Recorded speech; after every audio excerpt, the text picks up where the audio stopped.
Hi there, welcome to Switch Mania. I am Clarence and today we'll talk about the best Nintendo Switch games on sale. We will be covering the UK, EU, US, Australia, and Canada eShop. But first and foremost, thank you for taking the time to watch this video. If you want to see more of this series, please leave a like. Remember to subscribe to the channel and ring the bell to receive future notifications. Likes and subscriptions help keep the channel alive. First on our list is Valhalla Cyberpunk Bartender Action. Valhalla Cyberpunk Bartender Action on the Switch is a fantastic port that performs far better than I anticipated. The new controls may take some getting used to, but after a few minutes of fiddling with them, I discovered that they were fairly simple to use. Overall, the game retains the same charm and likability that drew me in back in 2016. After a while, the gameplay can become tedious, but there's no better place to be at the end of the night than in Jill's head while she works another shift at the bar. Next is Under Night In-Birth EXE Late. Under Night In-Birth EXE Late is a slick, fast-paced fighter who can appeal to both newcomers and die-hard fight fans. It's simple enough for newcomers to pick up and play right away,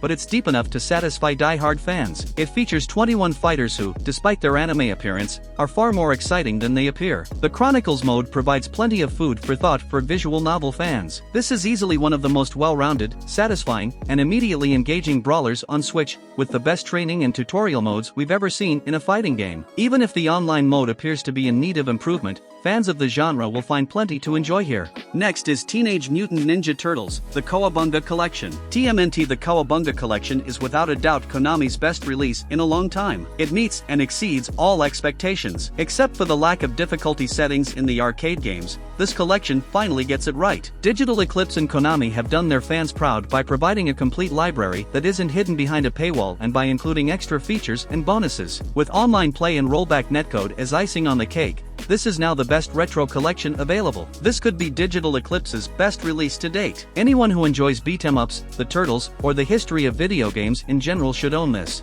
Next is No Man's Sky. No Man's Sky on Switch is an excellent port of a game that I doubted would work well on Nintendo's console due to technical issues. Hello Games has made the necessary cuts and downgrades to ensure that this intergalactic survival sandbox runs smoothly. The colorful, chunky visual style here ensures that it still looks great. With all of the game's previous updates and content, except for multiplayer, and a ton of customization options thanks to the massive Waypoint update, this is a no-brainer for survival fans and one of the best ports I've seen on Switch so far.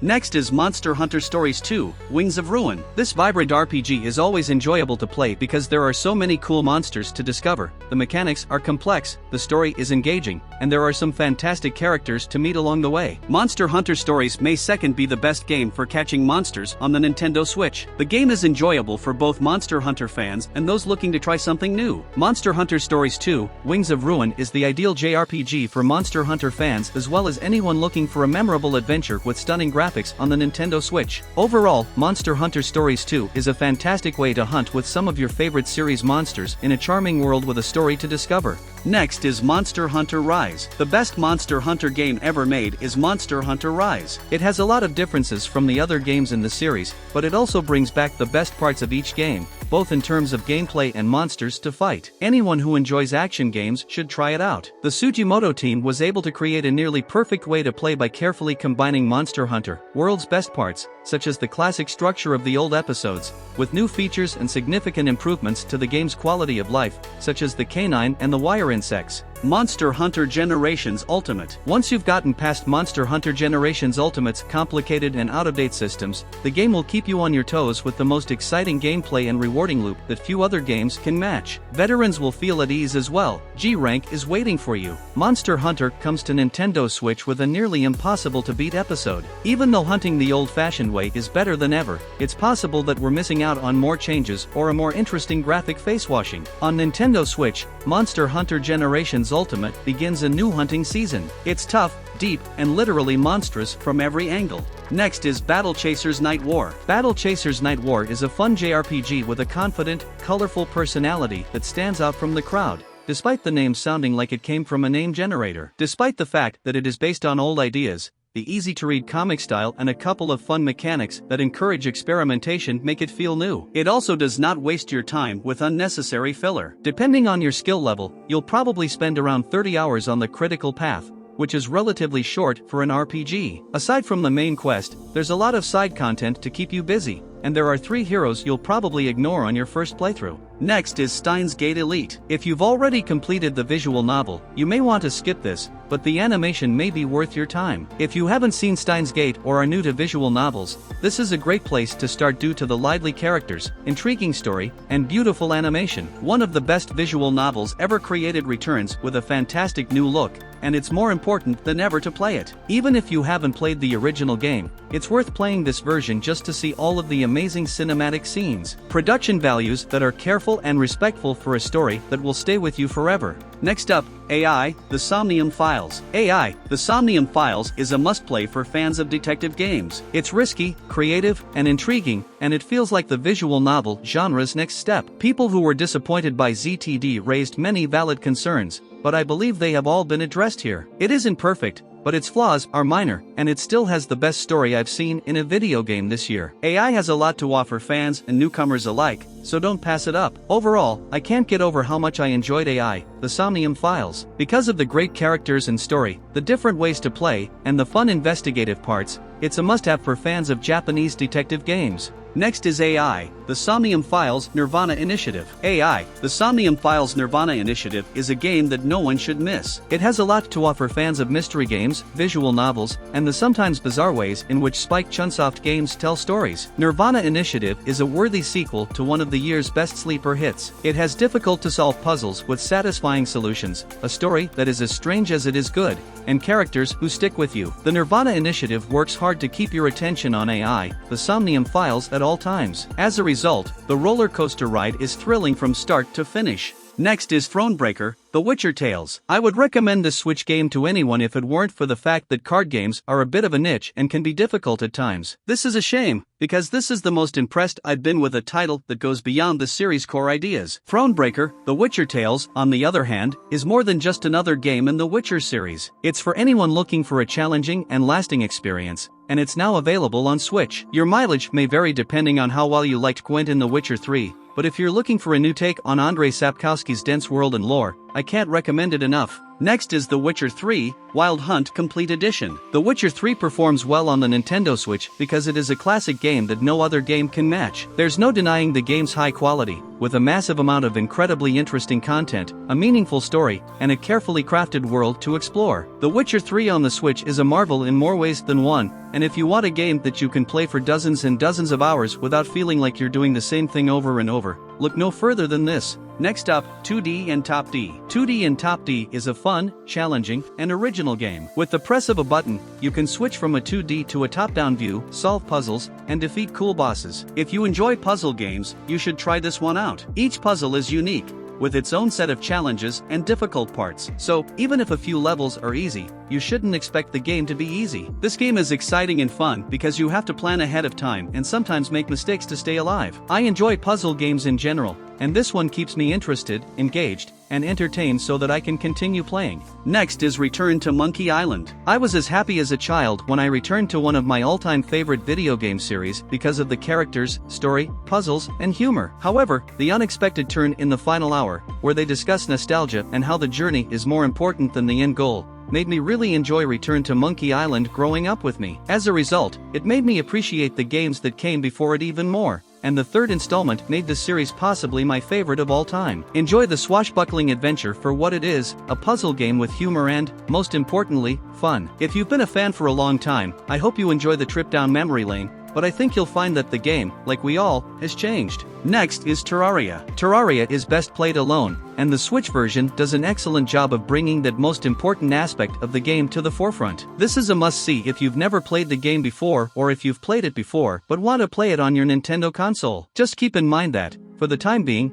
it is more expensive here than on mobile or PC. This Switch version of Terraria is a great port for those who have never played it before, but I'd argue that it's also important for those who have played and loved Terraria on other platforms. The ability to play on the go with a handheld is a huge draw, and the excellent work done to utilize the Switch's unique features makes this difficult game a joy to replay. Next is OneShot, World Machine Edition. OneShot, World Machine Edition is an excellent game with intriguing characters and a story that will make you think and challenge your intellect. If you enjoy Undertale, puzzle games, or great stories, OneShot is a must-play. Because it is so different from other games, OneShot is one of my favorite adventure games. Even though the game lost some of its enchantment when it was ported to consoles, the new features more than compensated, especially for fans who purchased the World Machine Edition. Whether this is your first, second, or third adventure with Nico, it will be one you never forget. Next is Contra Anniversary Collection. Contra fans will be pleased with what's available, and those who have never played Contra before can sample a fantastic collection of games for a reasonable price. Not to mention a very entertaining digital book about the series' history, which is a great way to learn what all of us old gamers have been raving about with these series. Even though there aren't as many games as in previous Konami collections, I'd have liked to see Contra Force for the NES or Contra Rebirth for WiiWare,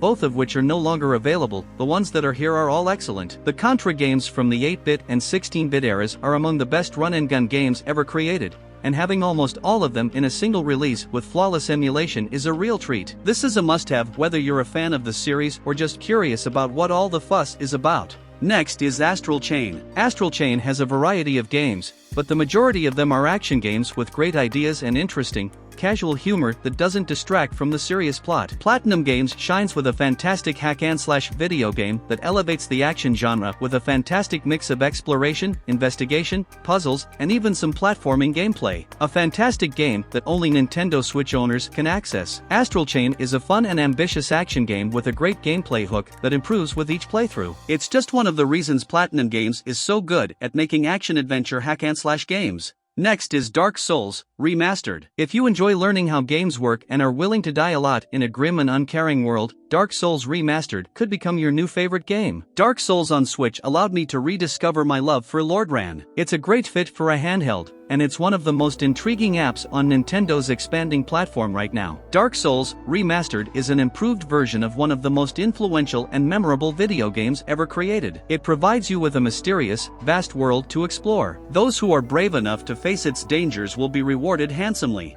Next is NPLUSPLUS. NPLUSPLUS is a free-running game that is enjoyable both at home and on the go. Its challenging but rewarding platformer puzzle levels make it worthwhile to purchase, and the online features only add to its already lengthy lifespan. NPLUSPLUS is a strong contender for the eShop's best indie game. It includes single-player and multiplayer modes that complement the Switch's small size and detachable controller. NPLUSPLUS is a fantastic physics-based platform game in which you must improve your skills in order to complete the challenges. Although the art style is not for everyone, the game has hundreds of levels and hours of user-created content, making it a great buy. Next is Castlevania Advance Collection. You shouldn't wait if you like Metroidvania games and haven't played most of them. Even if not every game on this list is perfect, they are all entertaining. Circle of the Moon is the best blend of Castlevania's old and new styles, while Aria of Sorrow is a true masterpiece that looks great even after all these years. Harmony of Dissonance has more issues than Dracula X, but it is still a very good game overall. I wish there had been more effort put into making this a complete package, but this is one of the best collections I've ever seen. Next is Code Realize Guardian of Rebirth. Code Realize is a fantastic visual novel with an excellent concept and writing. It lacks flash and bang, so it's not the best way to get into the genre as a whole. However, once you've gotten used to visual novels and can appreciate a good story without full animation or gameplay elements, it's difficult to overlook this one as a great example of how the genre should be done. Visual novels aren't everyone's cup of tea, but Code Realize Guardian of Rebirth for the Nintendo Switch changes that. This work deserves players' attention, whether they like visual novels or not, because it has a very interesting story, a well-defined gameplay structure, beautiful art and music, and excellent performance on both a big screen and the Nintendo Switch itself. Next is Disc Room. The game is full of risks and failures, but it makes the few seconds you survive seem exciting and worthy of praise. Disc Room allows you to capitalize on small bursts of success and achieve success even when you fail. This allows you to keep going and push through all of the difficulties. Maybe there's something I can all learn from these disc-filled rooms. Disc Room, like all great Twitch action games, is both fun and stressful, difficult and rewarding, and the spinning saw blades can get into your head and make you think about other things. More than that, Disc Room feels like a fun, upbeat take on games that prioritize difficulty. You didn't die after 10 seconds, you lived for a full 10 seconds. Next is Castlevania Anniversary Collection. The Castlevania Anniversary Collection is a fantastic collection of games, and its reputation will be built on M2's emulation and another fantastic bonus book, but the inability to remap buttons and issues with screen options are more irritating than you might think. If these circumstances were different, it would be easy to recommend, but for the time being, it is the only way to play these games on modern consoles. I hope Konami stops screwing up the presentation and options of future collections, because there are more on the way, and these errors detract from otherwise excellent collections. Next is Gorogoa. Gorogoa performs admirably on the Switch. The 4-panel interface is suitable for a portable game, and the touchscreen allows you to play the entire game. It's a fun game to play on the go, but don't wait too long between rounds because it can be difficult to remember which panels led you to the current stage of the puzzle and how you last changed the panels. Overall, Gorogoa is a strange and unusual puzzle game that anyone who enjoys this type of game will enjoy. I wish that this was an actual storybook, a heavy thing bound in leather and built from parchment. Next is the Artful Escape. The Artful Escape is visually and orally appealing, and the story is simple enough even if you don't have a famous uncle who sings folk music. It only lasts about 3 hours, making it a brief experience. Also, the gameplay isn't particularly difficult, so those looking for a challenge will be disappointed. Francis' story is moving and memorable, and the places he shreds through are breathtaking. People who admire the appearance of artists such as David Bowie should definitely play this game, especially if they are musicians themselves. You may learn more about what you truly desire in life and be inspired to attend your own cosmic extraordinary. Next is Kentucky Route Zero, TV Edition. Kentucky Route Zero may not be for everyone, but for those who are, it will be an unforgettable experience. Players who enjoy games with compelling narratives will remember this one for a long time. It has a dark, mysterious atmosphere, memorable settings, and characters who seem real. It's a story about trying to find something you've misplaced and possibly discovering something new along the way, whether you intend to or not. You won't find a challenge or anything with more action here, but if you want a strange and mysterious story, you've come to the right place. Next is Neon White. Even if I only play Neon White for 10 minutes, I feel like I've been playing for hours. When things don't go your way, it's not a chore to go through the stages again. Because Neon White is so addictive, I kept returning to the same stages until I beat them. I don't like the story because it's too predictable for me, but it could appeal to the right people. I couldn't get enough of the game because it was simple to learn and featured interesting weapon cards. And last, but not the least, Telling Lies. Telling Lies has one of the best stories I've seen on the Nintendo Switch in a long time, and it does so in an unusual and interesting way. Even though the credits have rolled, I'm still thinking about the game's memorable characters and the intricate web of secrets I was able to decipher through careful analysis and copious notes. I've never been a fan of FMV in video games, but after seeing Sam Barlow's work, I think I might be. Telling Lies has a great story and lets us control an intriguing video game right away. Even though there are some things that could be improved, the title as a whole is good. For Nintendo Switch owners who enjoy good stories, this is a must-watch FMV. That's all guys. I hope this video was helpful in deciding which game to play, and thank you for checking out the list. Please remember to subscribe and we'll see you at the next one.